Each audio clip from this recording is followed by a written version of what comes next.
Antecedentes de las disciplinas.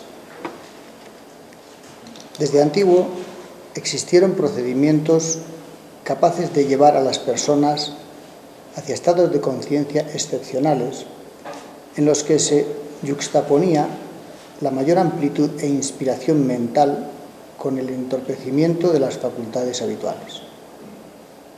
Aquellos estados alterados presentaron similitudes con el sueño, la embriaguez, algunas intoxicaciones y la demencia.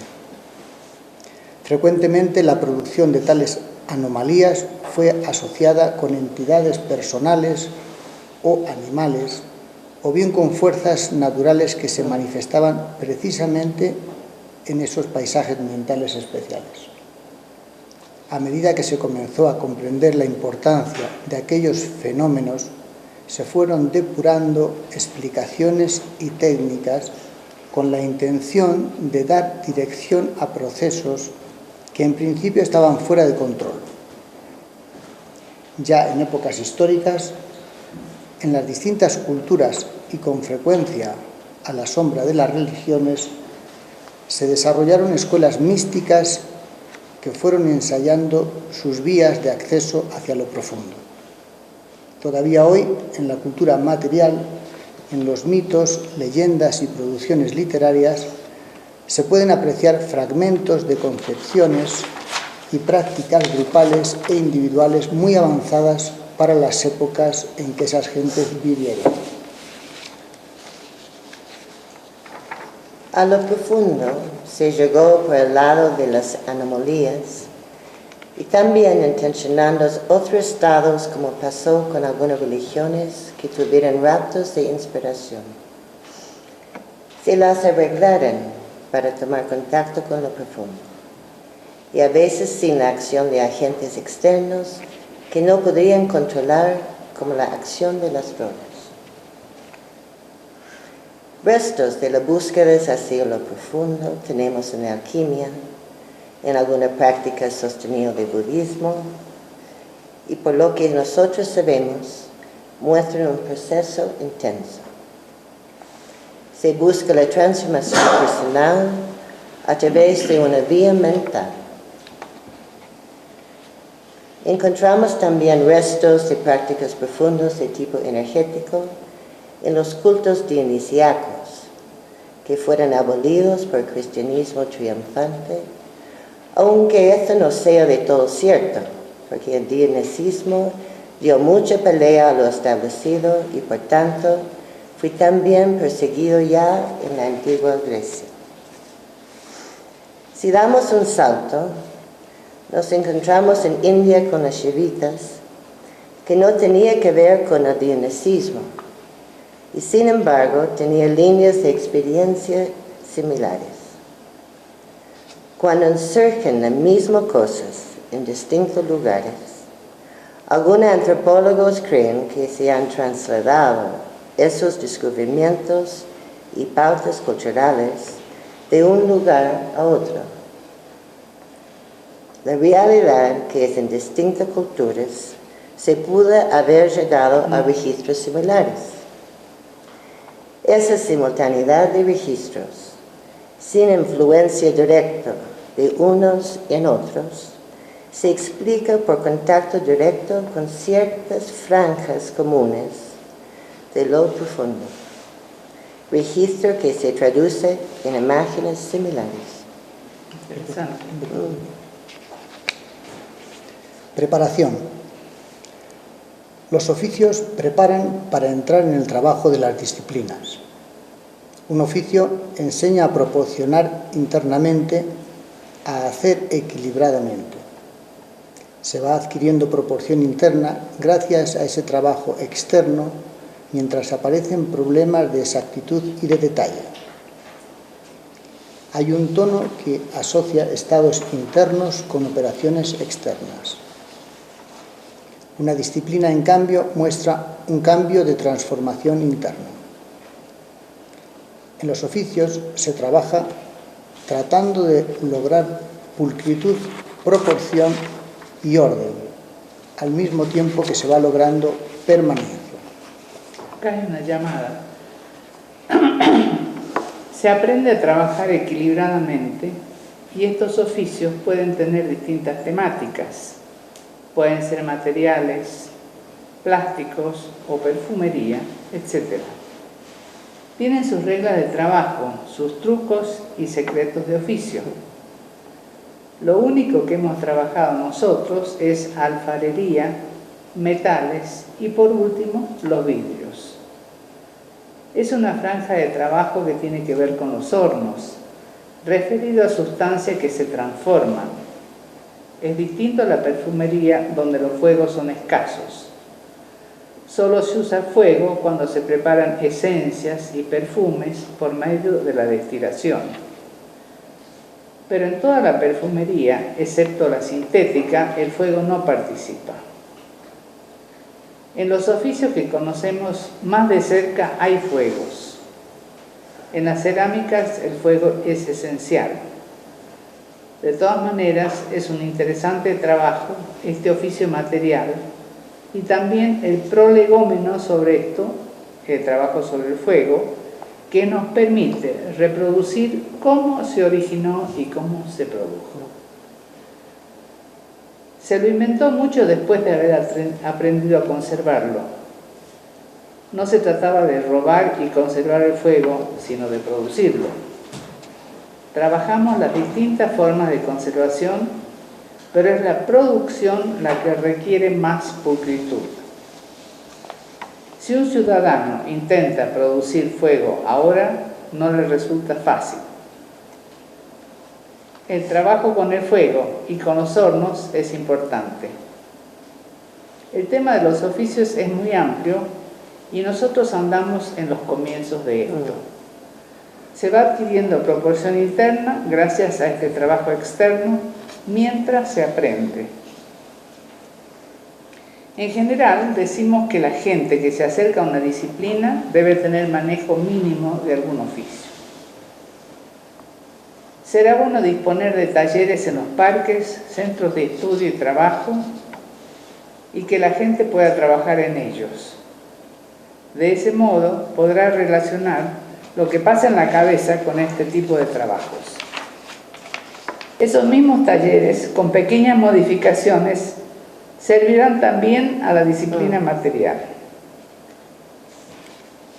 En las disciplinas se realiza un proceso interno de transformación, no de pulcritud, proporción u orden interno.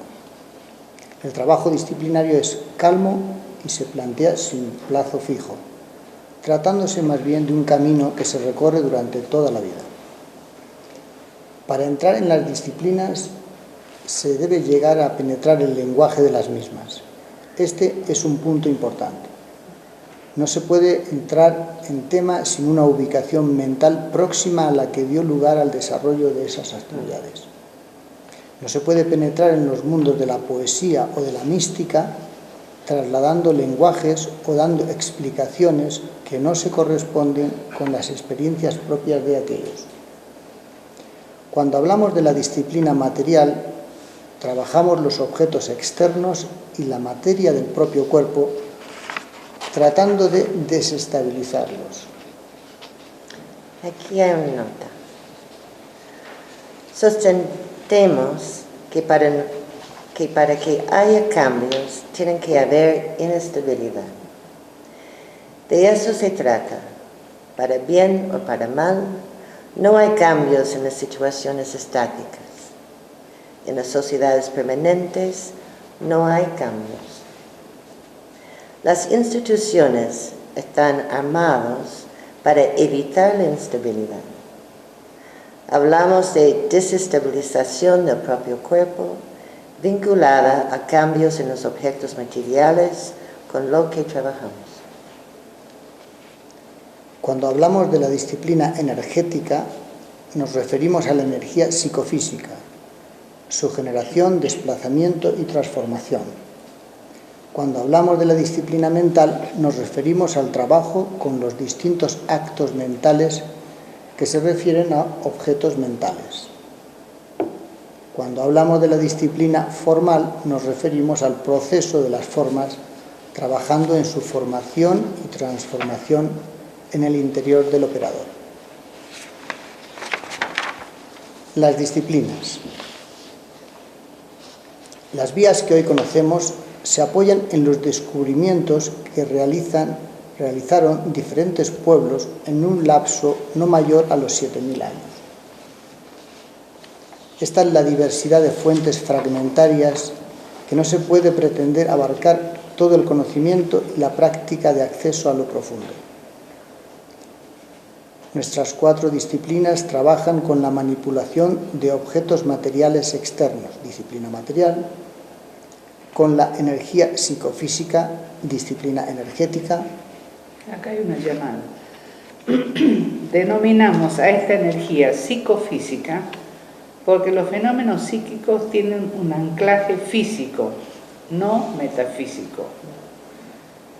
Ya en la psicología experimental, en la época de Wundt, se estudiaba seriamente la relación entre los fenómenos psíquicos y el cuerpo. Medían, por ejemplo, cambios de temperatura corporal vinculados a ciertas imágenes, la resistencia al dolor, etc. La psicología posterior, en cambio, es de muy poca experimentación. Con los objetos mentales, la disciplina material mental. Y con las formas mentales, disciplina morfológica. Queda claro que esas disciplinas no agotan otras vías posibles. Nota 5. Consideremos que las 4 vías que conocemos y hemos podido desarrollar, aunque puede haber otras que no conocemos. Los sistemas de yoga en sus distintos modos, las prácticas de Mont Athos y ciertas prácticas sufís nos dan una idea de esa posibilidad, aunque tendrían que tener una sistemática y profundidad adecuada para considerarlos como disciplinas. Así que el nuestro no es un modelo cerrado y sacrosanto, sino que admiten otras variantes. Nos hemos inspirado en las 4 causas aristotélicas: la causa formal, causa material, causa inicial eficiente y causa final. Esto ya se ha explicado en el 300 antes de esta era. La disciplina material se basa en los trabajos de taoístas y budistas chinos, así como de babilonios, alejandrinos, bizantinos, árabes y occidentales. A ese conjunto de trabajos en su continua transformación y deformación se lo conoció con el nombre de alquimia. Hacia finales del siglo XVIII, la alquimia había declinado irremediablemente, pasando muchos de sus descubrimientos, procedimientos e instrumental a manos de la química naciente.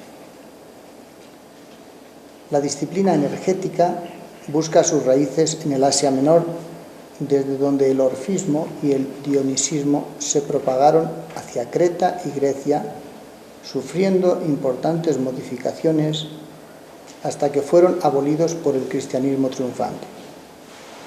También en algunas líneas sibaitas y del tantrismo se puede rescatar fragmentos de una experiencia extraordinariamente rica. La disciplina mental encuentra en el budismo su mayor fuente de conocimiento.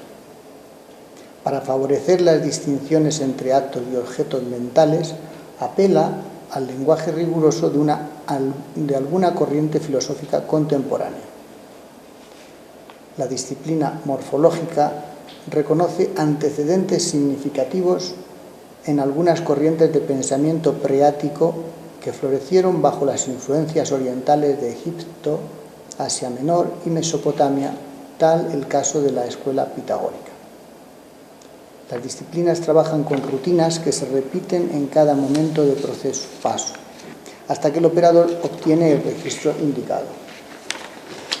Todo el proceso está convencionalmente organizado en 12 pasos separados en 3 cuaternas, así como cada paso tiene una designación que aproxima la idea del registro buscado. Cada cuaterna señala un significativo cambio de etapa. Las disciplinas llevan al operador en la dirección de los espacios profundos. Acá está la llamada 6. Son distintos cortes que hacemos en cada disciplina.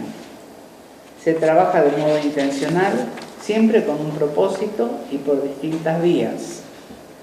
Entrar por los objetos materiales es muy distinto a entrar por los actos y objetos, pero se trabaja con la misma energía psicofísica, aunque sean diferentes las entradas. Concluido el proceso disciplinario, se está en condiciones de organizar una ascesis despegada de pasos, cuaternas y rutinas. Aquí hay una última llamada. Si alguien se educa en un tipo de cultura, hay cosas que se escapan y en las que no se puede penetrar.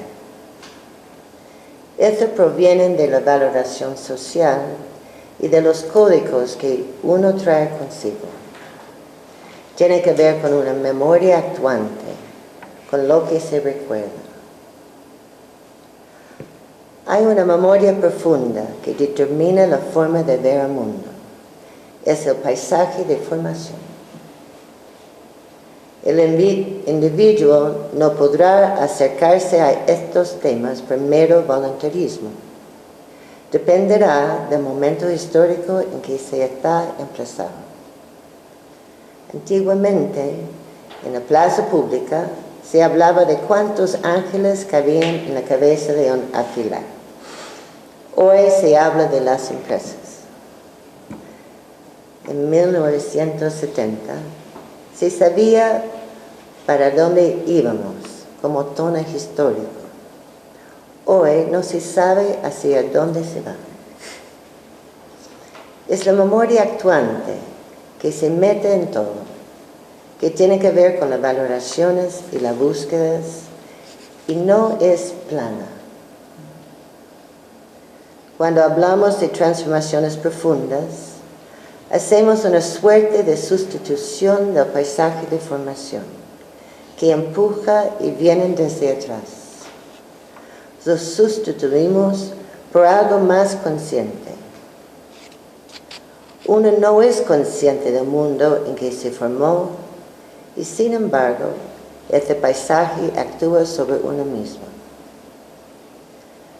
Pero cuando lo sustituimos, reemplazamos ese mundo para movernos por los propósitos que nosotros formamos. Es un largo trabajo de formación de los propósitos que tiene que ver con valoraciones, con tonos efectivos y búsquedas. Es cosa seria. Es salir del paisaje de formación dado y entrar en un paisaje armado por uno mismo. Armar un propósito es armar un paisaje de formación diferente. También hay grandes modificaciones del paisaje de formación por accidentes sociales. A veces cambia y se viene abajo toda una posición frente al mundo. Es de que de pronto aparece un paisaje diferente que choca con lo establecido.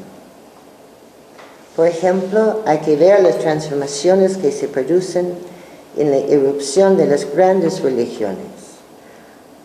Ahí hay un gran cambio en el tema de los paisajes. O se cambio por acción intencionada o se cambio por accidente. No hay otra. No hay otra. Hay un conflicto entre lo que se recuerda y lo que se vive hoy. Hay una gran diferencia y son las cargas afectivas las que deciden.